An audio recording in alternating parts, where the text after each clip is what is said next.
నమస్కారం స్వామి. నా పేరు వెంకట శివ. మేము కడప టుడే అనే వెబ్సైట్ నుంచి వచ్చాము. మాకు ఈ ఆలయానికి సంబంధించిన చరిత్ర, ముఖ్యమైన వివరాలు తెలియజేయాలని కోరుతున్నాం. రైల్వకొండాపురం మండలం, బుక్కపట్న గ్రామం, కడప జిల్లా. ఇది వచ్చేసి గండికోట రాజులు, మట్లి రాజుల కాలంలో, అంటే 1000 సంవత్సరాల అవతలే ఈ దేవస్థానం నిర్మించినారు.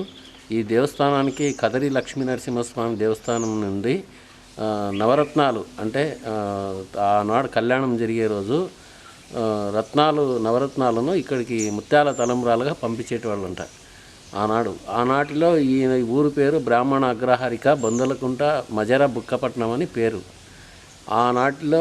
ఆనాటికి ఈనాటికి పోల్చుకుంటే ఈ దేవాలయం ఇప్పట్లో మట్టిలో, అంటే గోడలన్నీ పడిపోయి అన్ని శిథిలావస్థలో ఉంటే గ్రామ ప్రజలందరూ కలిసి ఈ దేవాలయాన్ని నిర్మించుకొని మళ్ళీ ఎలాగో నేను దేవాలయం అలాగే చేసి నన్ను అర్చకునిగా పెట్టి చేస్తున్నారు.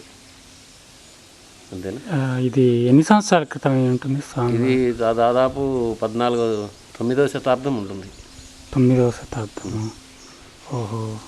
ఏ రాజులు? అంటే మట్లి రాజులని కొందరంటారు, శ్రీకృష్ణదేవరాయలని కొందరంటారు.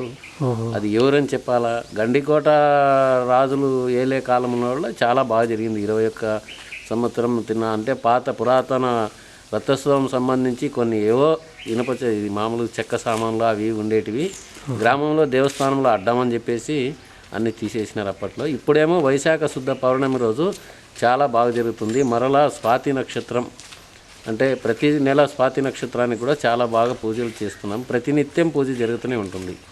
ఈ దేవాలయం అర్చకుడు నేను ఎన్ విజయరాఘవాచార్యులు నా పేరు.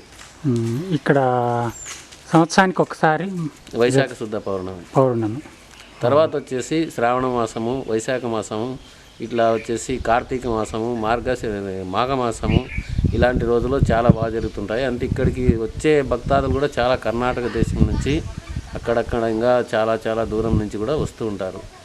ఈ దేవుని కొలిసేటోళ్ళు ఎక్కువ సింగరయ్య, నరసింహుడు ఇలాంటి పేర్లే ఎక్కువ పెట్టుకుంటారు. ఈ దేవుని పేరు కూడా సింగరకొండల శ్రీ లక్ష్మీ ప్రసన్న లక్ష్మీ నరసింహస్వామి అని.